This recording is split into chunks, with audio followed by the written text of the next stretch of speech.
Hello everyone, welcome to all of you in this class. आज के इस class में हम लोग डिस्कस करने जा रहे हैं एक टॉपिक जो है nature of roots of cubic equation. और ये टॉपिक हम डिस्कस करेंगे under the chapter application of derivative. With the help of derivative we will discuss the nature of roots of the cubic equation. यहाँ पर दो तीन केस बनेंगे जहाँ पे हम देखेंगे डिफरेंट केसेस में कैसे जो है हमारा रूट्स जो है वो डिफरेंशिएशन के हिसाब से, डेरिवेटिव के हिसाब से चेंज हो रहा है, उसको देखेंगे। तो सबसे पहले हम लिख लेते हैं हमारा एक क्यूबिक इक्वेशन।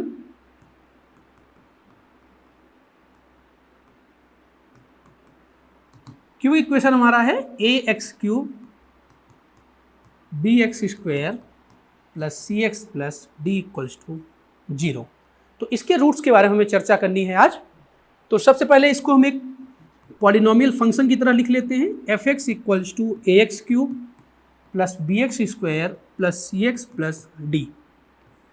ये हमारा क्यूबिक फंक्शन हो गया, ठीक है।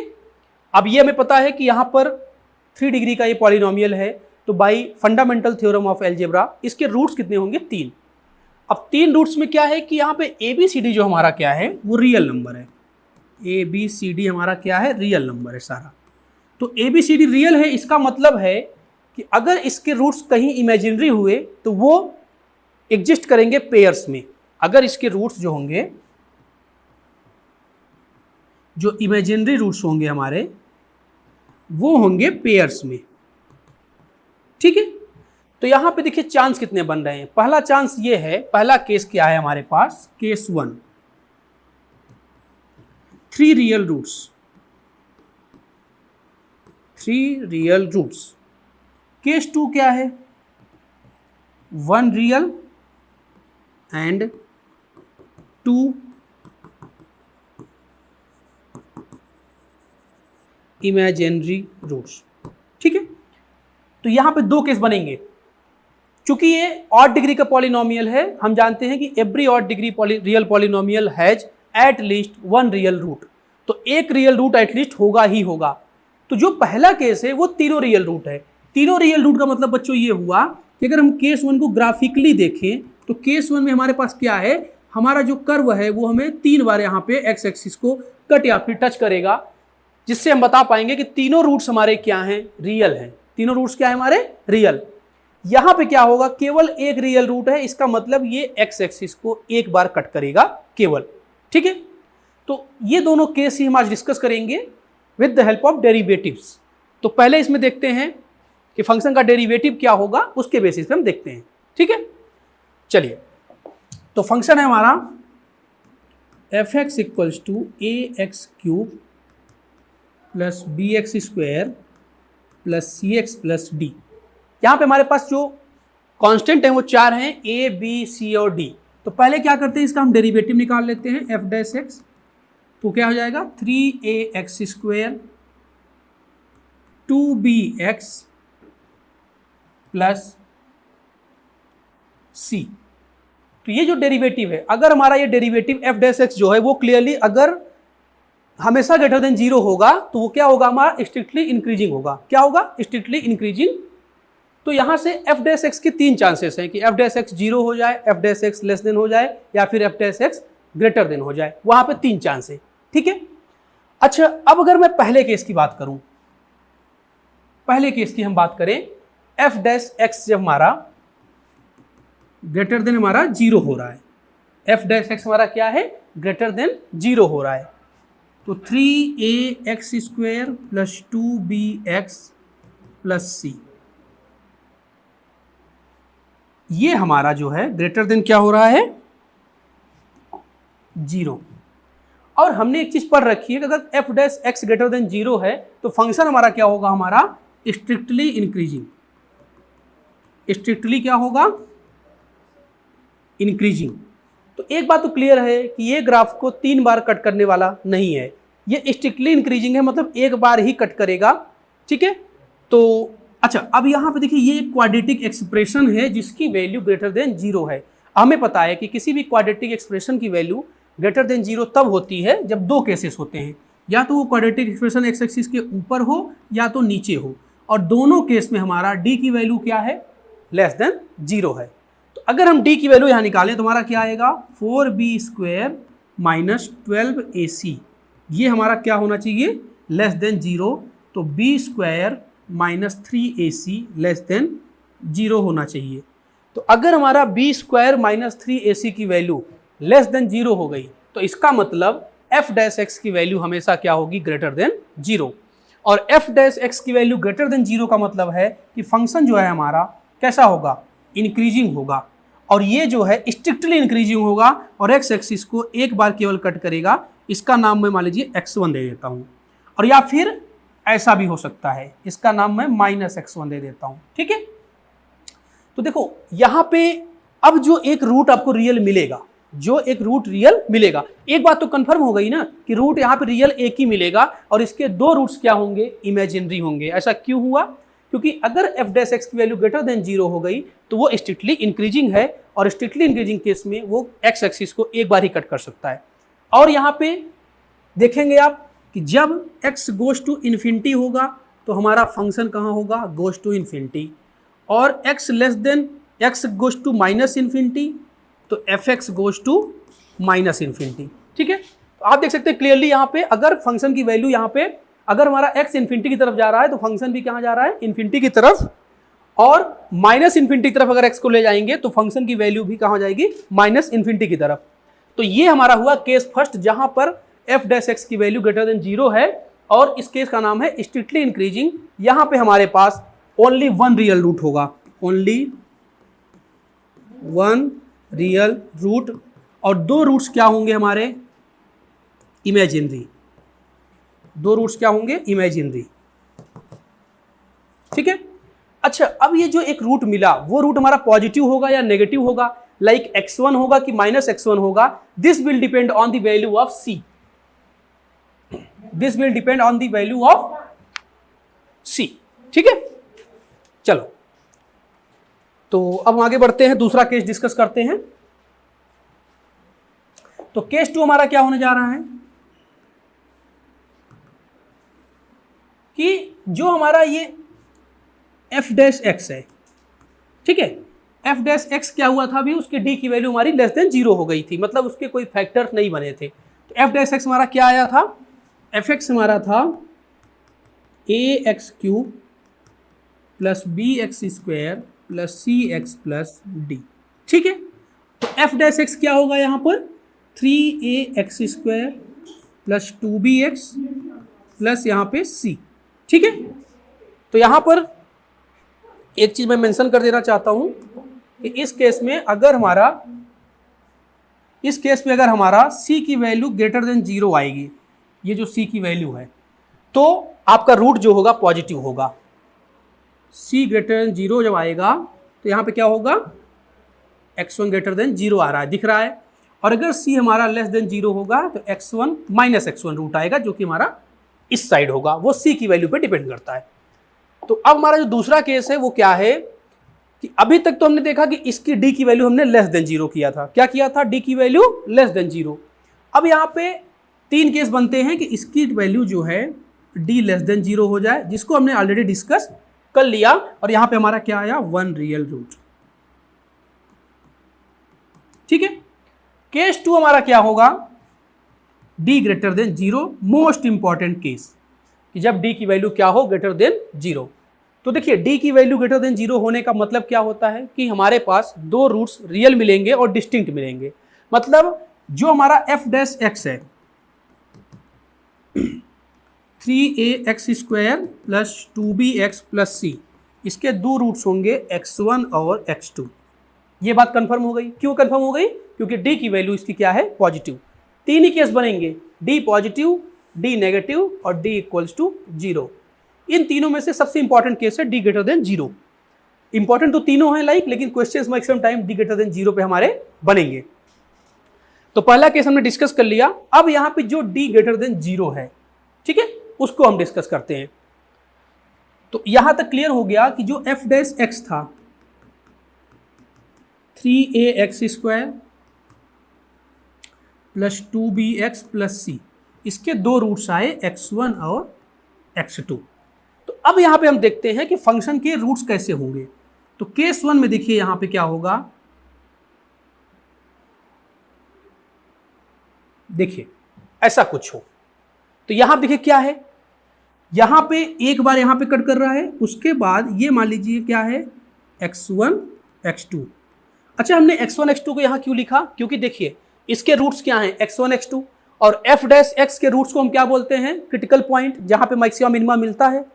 तो एक पे यहां पे मैक्सिमा दिख रहा है, एक पे मिनिमा दिख रहा है। तो इस केस में देखिए क्या है कि fx1 की वैल्यू ग्रेटर देन 0 है, fx2 की वैल्यू ग्रेटर देन 0 है। तो अगर बेटा fx1 और fx2 दोनों की वैल्यू पॉजिटिव हो गई तो कुछ ऐसा ही ग्राफ बनेगा क्यूबिक इक्वेशन का, क्योंकि यहां पे देखिए x1 पे क्रिटिकल पॉइंट है, डी एफ डैश एक्स 0 होगा और x2 पे होगा। ये ग्राफ x एक्सिस को केवल एक बार कट करेगा, इसलिए यहां पे क्या होगा 1 रियल रूट।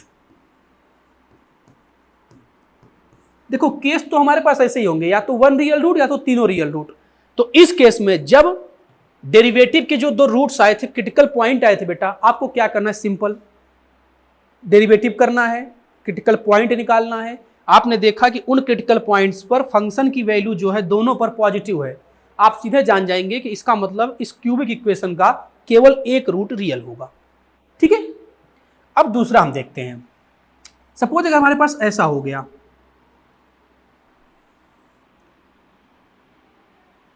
ऐसा कुछ हो गया, तो अब क्या होगा, यहां पे देखो ये हमारा है x1 और ये है हमारा x2। तो अगर आप ध्यान से देखिए तो fx1 की वैल्यू तो पॉजिटिव है, लेकिन fx2 की वैल्यू और नेगेटिव है। और जब भी बेटा ऐसा होगा, ये ग्राफ जो है x एक्सिस को 3 बार कट करेगा, 1 2 और 3, और इसके यहां पे सिंपली कितने रियल रूट्स होंगे, 3 रियल रूट्स। तो अगर इसको मैं ऐसे भी लिख सकते थे इस स्टेटमेंट को कि fx1 into fx2 less than 0, क्योंकि इनके अपोजिट साइंस हैं। x1 पे अलग वैल्यू आई, x2 पे अलग वैल्यू आई, इसलिए इनके अपोजिट साइंस हैं, और अपोजिट साइन होने की वजह से fx1 इंटू fx2 क्या होगा, लेस देन 0 होगा, एक पॉजिटिव नेगेटिव। तो यहां पे हमारे क्या होंगे, 3 रियल रूट्स।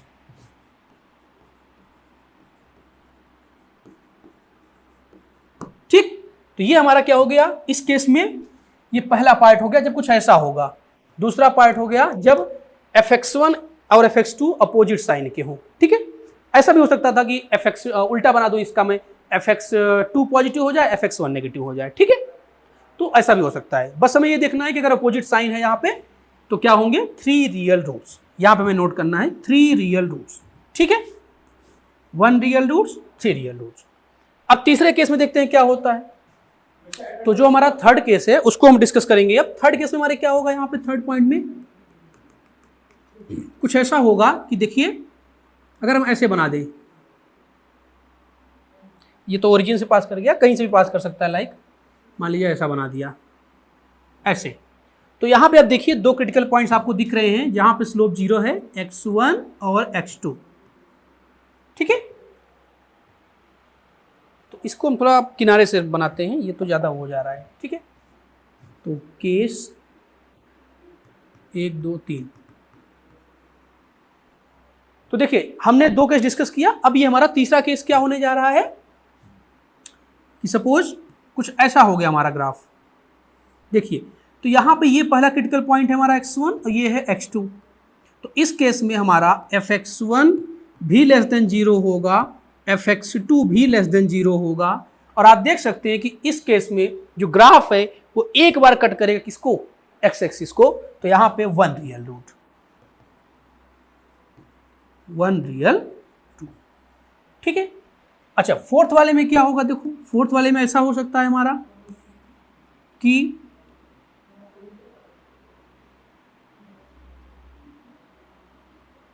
ऐसे आ रहा है, ऐसे चला जाए। ठीक है, तो यहां पे क्या होगा हमारा, ये हमारा क्रिटिकल पॉइंट क्या है, x1 और ये है x2। ठीक है, तो fx1 की वैल्यू तो यहां पे क्या है, ग्रेटर देन 0, और fx2 की वैल्यू क्या है, साफ साफ दिख रहा है 0। तो यहां पर क्या होगा, 3 रियल रूट्स होंगे। आप देख सकते हैं यहां पे हमारे पास क्या होगा, 3 रियल रूट्स होंगे। यहां पे 2 रूट्स इक्वल आ रहे हैं चूंकि। ठीक है, तो यहां पे हमारे क्या हो जाएगा, 3 रियल रूट्स होंगे, 2 रूट्स क्या हो जाएंगे, यहां पे इक्वल केस जैसा हो जाएगा। तो यहां से fx1 हमारा ग्रेटर देन 0 है, fx2 इक्वल टू 0 है। यहां पे क्या होगा, 3 रियल रूट्स। ठीक है, तो इस तरीके से देखो आप, जब हमारे पास x1 और x2 दो अलग अलग उसके रूट्स थे f डैश x के, तो 4 केस यहाँ पे बन गए। 5वां केस हम ऐसा बना सकते हैं कि x1 को हम 0 कर दें, x2 को लेस देन कर दें, ऐसा कुछ। अगर हम 5वें केस की बात करें, कुछ ऐसा बना दें हम,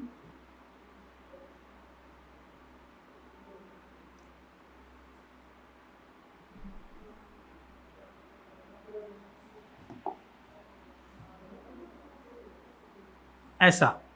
ठीक है, तो यहां पे क्या है हमारा, ये x1, वहां पे क्या था इसके पहले वाला केस, हाँ ठीक है, यहां पे देखिए fx1 पॉजिटिव लिया था हमने, fx2 को ग्रेटर इक्वल टू 0। यहां पे क्या है, fx1 की वैल्यू जो है वो लेस देन 0 है और fx2 क्या है 0। तो इस केस में भी हमारे पास 3 रियल रूट्स होंगे, 3 रियल रूट्स। ठीक है, तो आपने देखा कि एक रियल रूट केवल 2 केस में आया था, जब fx1 और fx2 दोनों x एक्सिस से ऊपर हैं, that is fx1 is greater than 0, fx2 is greater than 0। और एक केस ऐसा आया था जब दोनों नीचे थे, fx1 भी लेस देन 0 था, fx2 भी लेस देन 0 था, तो वहां पे भी एक रियल रूट था। बाकी केसेस में क्या थे हमारे पास, 3 रियल रूट्स। ठीक है, अब हम एक लास्ट को पार्ट डिस्कस करेंगे, क्योंकि हमने d equal to 0, d less than 0 discuss कर लिया। अब हमारे पास केवल एक केस बचा, d इक्वल टू 0, क्योंकि उसको हमने भी डिस्कस नहीं किया। तो केस 3 हमारा क्या होगा, फंक्शन हमारा क्या है, ax cube plus bx square plus cx plus d। हमने एक केस डिस्कस कर लिया, पहले f डैश x लिख देता हूं, f डैश x क्या होगा, 3ax square 2bx plus c। तो यहाँ पे 3 केस बनते, d लेस देन 0, उसको हमने डिस्कस कर लिया। तो वहां पे हमारा जब d लेस देन 0 था तो 1 रियल रूट, 1 रियल रूट। जब हमारा d ग्रेटर देन 0 है तो 1 रियल रूट होगा या फिर 3 रियल रूट होगा, इन दोनों में से कोई होगा। अब लास्ट केस है बच्चा, d इक्वल टू 0, जब इसकी d की वैल्यू क्या हो, 0 हो। तो देखो d की 0 होने का मतलब क्या है कि f dash x has 2 equal roots. अगर हमारे पास d इक्वल टू 0 है, इसका मतलब क्या है कि f dash x has 2 equal roots, f dash x has 2 equal roots. मतलब आपका जो f डैश x यहां पे होगा कुछ ऐसा होगा, 3x माइनस x1 का होल स्क्वायर। 3 क्यों लिखा, क्योंकि यहाँ पे 3 लीडिंग कोफिशिएंट है, तो 3x माइनस x1 का होल स्क्वायर हो जाएगा बच्चा x1 2 रूट्स हो गए इसके। तो आप सोचो जब f डैश x की वैल्यू ये है तो आपका fx किस टाइप का होगा, fx फिर ऐसा होगा x माइनस x1 का होल क्यूब प्लस k, कुछ ऐसा होगा। ठीक है, तो जब d की वैल्यू ग्रेटर इक्वल टू 0 आ गई तो f डैश x कुछ इस टाइप का होगा, 3x माइनस x1 का होल स्क्वायर, और इसको थोड़ा सा आप इंटीग्रेट कर दीजिए तो फंक्शन कैसा आएगा, x माइनस 1 का होल क्यूब प्लस k। तो अब इस फंक्शन के रूट्स की बात करनी है, इस फंक्शन के रूट्स की बात करनी है। तो यहां पे आपको देखो एक टर्म दिख रहा है, एक कांस्टेंट k, अगर ये 0 हो जाए, अगर k क्या हो जाए 0, तो क्या बचेगा, केवल x माइनस x1 का होल क्यूब। तो इसके 3 रियल रूट्स आएंगे, x1 x1 x1, क्योंकि इसका क्यूबिक फैक्टर है x minus x1 x minus x1 x minus x1। तो अगर हमारे पास यहाँ पे k इक्वल्स टू 0 हो जाए, k इक्वल टू क्या हो जाए 0, तो हमारे 3 रूट्स आएंगे, कौन कौन से, वही same x1 x1 x1, 3 equal real roots. अगर यहाँ पे k की वैल्यू 0 हो जाए तो 3 इक्वल रियल रूट्स। अगर यहाँ पे 3 रूट्स हुए तो गारंटेड है कि वो तीनों रूट्स क्या होंगे, इक्वल होंगे। ठीक है, अब बात आती है कि k अगर आपका 0 नहीं हुआ, तो k 0 नहीं हुआ तो फिर हमारा क्या हो जाएगा, x माइनस x1 का होल क्यूब प्लस k जो होगा, इसको हम ऐसे सॉल्व करेंगे, x माइनस x1 का whole cube plus k equal to 0 को हम सॉल्व करना चाहते हैं। तो x माइनस x1 का जो क्यूब है वो माइनस k हो जाएगा, और x माइनस x1 का होल क्यूब जो होगा वो माइनस k की जो होगा वो -k⁻⁴ होगा। और ये अगर आप ध्यान से देखिए तो क्यूब रूट यूनिटी जैसा आ रहा है, क्यूब रूट ऑफ यूनिटी जैसा आ रहा है। तो क्यूब रूट ऑफ यूनिटी में क्या होगा बच्चा कि इसका एक रूट रियल होता है और दो रूट क्या होते हैं, इमेजिनरी। तो अगर k आपका 0 नहीं है तो यहां से क्या कंसेप्ट निकल के आएगा, 1 रियल रूट। तो यहां पे हम बैक वाले में यहां लिख देते हैं 1 रियल रूट, ठीक है। क्योंकि जब k 0 नहीं होगा ना तो उसका क्यूब रूट ऑफ जो यूनिटी जैसा सोल्यूशन बनेगा उसका, ठीक है, मतलब क्यूब रूट हम k -k का निकाल रहे हैं, यूनिटी का नहीं निकाल रहे हैं, -k का निकाल रहे हैं। लेकिन वहां पे दो रियल आएंगे, दो इमेजिनरी आएंगे, एक रियल आएगा। तो अब हमने तीनों केस डिस्कस कर लिया। अगर आपने डेरिवेटिव किया और डेरिवेटिव के d की वैल्यू बेटा लेस देन 0 है, मतलब साफ साफ है 1 रियल रूट। अगर डेरिवेटिव के d की वैल्यू ग्रेटर देन 0 है, 5 केस हमने दिखाया वहां पे, वही होगा 1 रियल होंगे 2 केसेस में, और 3 केसेस में 3 रियल रूट्स होंगे। जब d की वैल्यू इक्वल टू 0 हो जाएगी तो वहां पे एकदम डेफिनेट है कि अगर 3 रियल रूट्स हुए बच्चा तो x1 x1 x1 मतलब तीनों उसके रूट्स इक्वल होंगे। और अगर यहाँ पे k की वैल्यू 0 नहीं हुई तो क्या होगा, 1 रियल रूट आएगा, ठीक है। तो आई होप आप लोगों को ये पूरा क्लियर हुआ होगा, जहां पे हमने डिस्कस किया नेचर ऑफ क्यूबिक रूट्स। इसी तरीके के आगे हम और सारे वीडियो बनाते रहेंगे। आज की इस वीडियो में यहीं तक। Thank you so much.